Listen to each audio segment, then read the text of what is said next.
dangdut ya atau acara hajatan. Ini tentunya ini sebagai evaluasi kami. Kami tadi arahan dari Pak Gubernur bahwa Kota Tegal ini harus betul-betul safety ya. Ini diharapkan tadi kita menyampaikan juga di ruang publik yang ramai ini akan padat lagi, kita akan kita matikan ya di alun-alun. Wakil Ketua DPRD Kota Tegal, Wasmat Edi Susilo, sebagai penyelenggara konser dangdut di tengah pandemi mengaku menghormati proses hukum yang sedang berjalan. Terkait penyelenggaraan acara ini, dirinya sudah berkooperatif menjalani pemeriksaan pihak kepolisian. Wasmat mengaku sudah menjelaskan kepada pihak terkait secara detail mengenai konser dangdut yang dilakukan saat hajatan anaknya di lapangan Tegal Selatan. Ia juga meminta maaf kepada masyarakat terkait peristiwa ini. Dampak luas dari konser ini juga membuat Pemkot Tegal berencana mengeluarkan larangan kepada warga untuk menggelar acara hajatan dengan hiburan.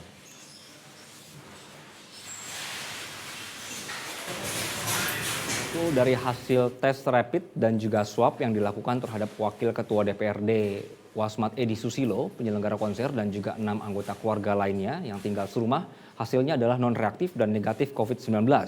Wasmat mengaku sudah menerima pemberitahuan dari Dinas Kesehatan Kota Tegal terkait hasil tes rapid dan juga swab yang dilakukan terhadap dirinya dan anggota keluarga.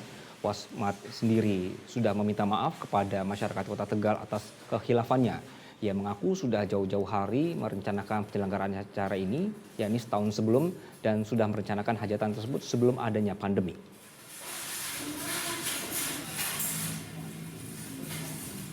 Kemarin kan rapid sama swab ya, dan alhamdulillah dari jumlah 6 keluarga ini hasilnya non reaktif semua. Gubernur Jawa Tengah Ganjar Pranowo sepakat dengan Menteri Koordinator Bidang Politik, Hukum dan HAM Mahfud MD yang meminta aparat kepolisian untuk mempidanakan penyelenggara konser dangdut di Tegal. Bahkan Mahfud sudah meminta Polri untuk memproses kejadian ini dengan hukum pidana. Menindaklanjuti kasus konser dangdut di Tegal, polisi sudah menyiapkan setidaknya 2 pasal, yakni mengabaikan apa yang menjadi tugas penegak hukum dan kedua, melanggar karena melawan petugas.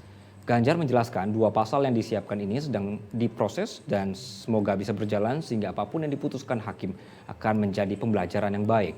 Sebelumnya Menko Polhukam Mahfud MD melalui akun Twitternya meminta Polri memproses pidana pihak yang menginisiasi konser dangdut di Tegal sebab konser dangdut ini digelar di tengah pandemi.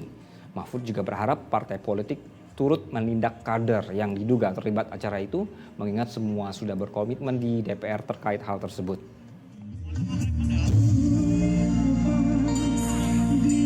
Setidaknya ada 2 pasal yang saya sudah mendapatkan laporan. Satu, mengabaikan apa yang menjadi tugas penegak hukum. Yang kedua tentu melanggar, melawan petugas kan gitu.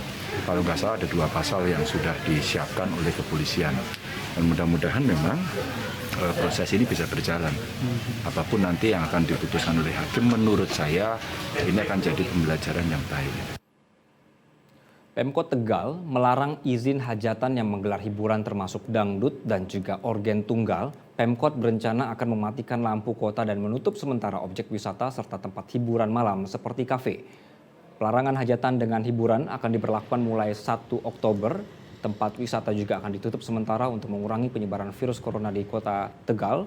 Sedangkan untuk mengantisipasi kerumunan massa saat malam hari, lampu kota khususnya di tempat yang banyak dikunjungi warga seperti di alun-alun dan sekitarnya akan dimatikan. Pemkot Tegal juga akan menutup kafe dan sejumlah tempat hiburan malam. Wakil Wali Kota Tegal Muhammad Jumadi mengatakan penghentian izin berbagai macam hajatan ini termasuk hiburan sebagai upaya mencegah klaster baru penyebaran COVID-19 di Kota Tegal.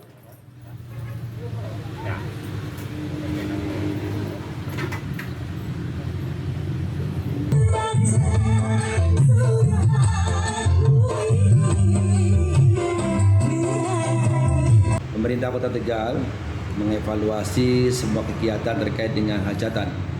Artinya semua yang sudah kemarin diizinkan untuk melakukan hajatan dengan ada sedikit hiburan. Sementara ini pemerintah Kota Tegal mengambil sikap untuk menunda semua kegiatan hajatan yang berpotensi mengundang kerumunan massa. Artinya hajatan boleh, tetapi dibatasi tidak boleh ada hiburannya agar masyarakat Kota Tegal ataupun yang sekitarnya tidak terjadi kerumunan di Kota Tegal yang kita cintai ini.